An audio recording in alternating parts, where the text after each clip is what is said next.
পোস্টারে পোস্টারে ছয়লাভ। জেলার নেতাদের বিরুদ্ধে তৃণমূল কর্মীদের ক্ষোভ এবার রাস্তায় নামল।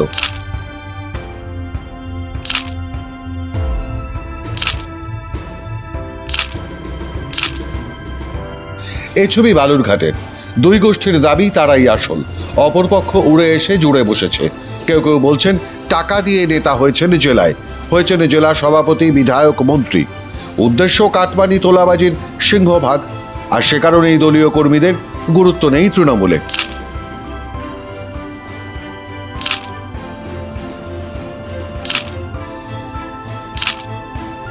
বাংলায় বসন্ত যাই যাই করলেও তৃণমূলে এখন সাংগঠনিক রদবদলের ঋতু।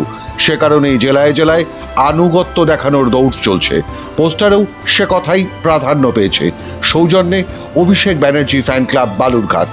কারা এই ফ্যান ক্লাব বানালেন, কারা রয়েছেন এই ফ্যান ক্লাবে, তা অবশ্য কেউ জানে না জেলা তৃণমূলে। তবে বিব্রত অনেকেই।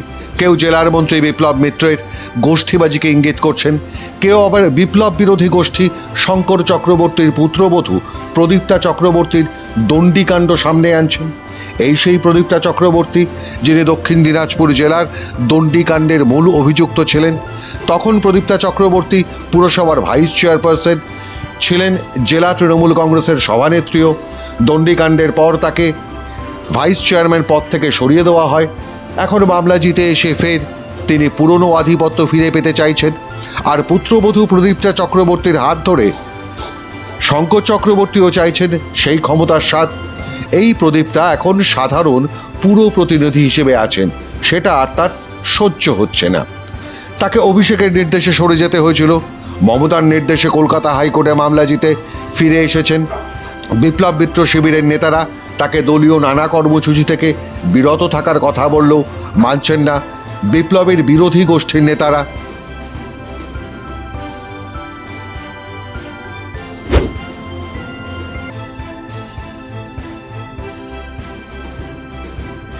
এরই মধ্যে পোস্টার অশান্তির আগুনে নতুন করে ঘি ঢেলেছে।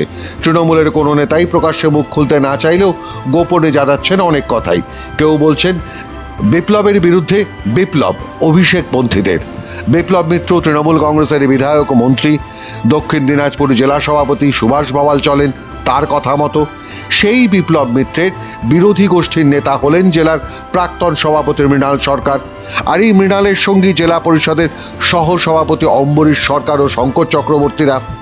পোস্টার বিতর্ক নিয়ে দুপক্ষই এবার আস্তিন গোটাচ্ছেন পরস্পরের বিরুদ্ধে। সকলের বয়ান মোটামুটি এক। কারা পোস্টার দিল জানি না, তবে কথাটা কেউ ভুল বলেনি। সত্যিই তো আমরা মমতা বন্দ্যোপাধ্যায়, অভিষেক বন্দ্যোপাধ্যায়ের দল করি, বটেই তো। আর এইভাবেই অদৃশ্য বন্দুকটা ঘুরিয়ে দিচ্ছেন অন্য গোষ্ঠীর দিকে। যেমন পোস্টারের বক্তব্য সমর্থন করেছেন জেলা টিএমসিপির সভাপতি অমরনাথ ঘোষ। আবার বিপ্লব মিত্র শিবির মনে করছে দলের নির্দেশ ছাড়া এমন পোস্টার দলের কেউ দিতে পারে না। আর জেলা তৃণমূলের তৃতীয় শক্তির নেতা বলে যিনি পরিচিত, যাকে ভারসাম্য চাকি বলে চেনেন জেলার নেতারা, সেই সহসভাপতি সুভাষ চাকির বক্তব্য লবি না লিখে দল লিখতে পারত। লবিতে উপদল বোঝায়। কার্যত তিনি স্বীকার করে নিচ্ছেন উপদলীয় যন্ত্রণায় জর্জরিত দক্ষিণ দিনাজপুরের তৃণমূল কংগ্রেস। তবে বিজেপির দাবি ভাগের রাজনীতি করতে গিয়ে এখন নিজেদের মধ্যেই ভাগাভাগি শুরু হয়ে গেছে। ভাগাভাগিতে কম হলে সেই রাগ রাস্তায় নেমে আসছে। তৃণমূলের রাজনীতি দক্ষিণ দিনাজপুরের মানুষ মেনে নেয়। এখানে বালুরঘাট লোকসভায় সুকান্ত মজুমদার মহাশয় জয়ী হয়েছেন এবং আমাদের বিধায়ক তিনজন জয়ী হয়েছে। মানুষ ইনাদের পক্ষে নেই।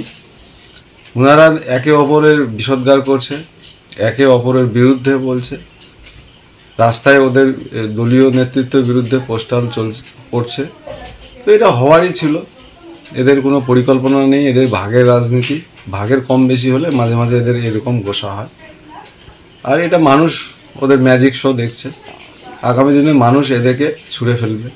তবে নাম প্রকাশে অনিচ্ছুক তৃণমূল সূত্র জানাচ্ছে, রাজ্যের যেখানে যেখানে মমতা লবির সভাপতি রয়েছে, জেলায় মন্ত্রী রয়েছেন, তাদেরকে বিব্রত করতেই তৃণমূলের ঘরের ঝগড়াকে এবার রাস্তায় এনে ফেলেছেন ভাইপোর নামে ফ্যান ক্লাবের সদস্যরা। তাদের কাছে বালুরঘাটের অঙ্ক পরিষ্কার। একসময় কংগ্রেসে এমন প্রকাশ্যে নেতাদের মধ্যে খেয়েই দেখা যেত। 1998 সালের আগে তৃণমূলের যুবনেত্রী এভাবেই সোমেন মিত্রদের বিরোধিতা করে কংগ্রেস ভেঙেছিলেন। সেই একই পথে হাঁটছে কি মুখ্যমন্ত্রীর ভাইপো অভিষেক বন্দ্যোপাধ্যায়? ক্ষমতার মধু পেতে পিসি বিরোধিতা জেলায় জেলায় শুরু হয়ে গেছে। এই পোস্টারবাজি তারই নিদর্শন। মাধ্যম ব্যুরো রিপোর্ট।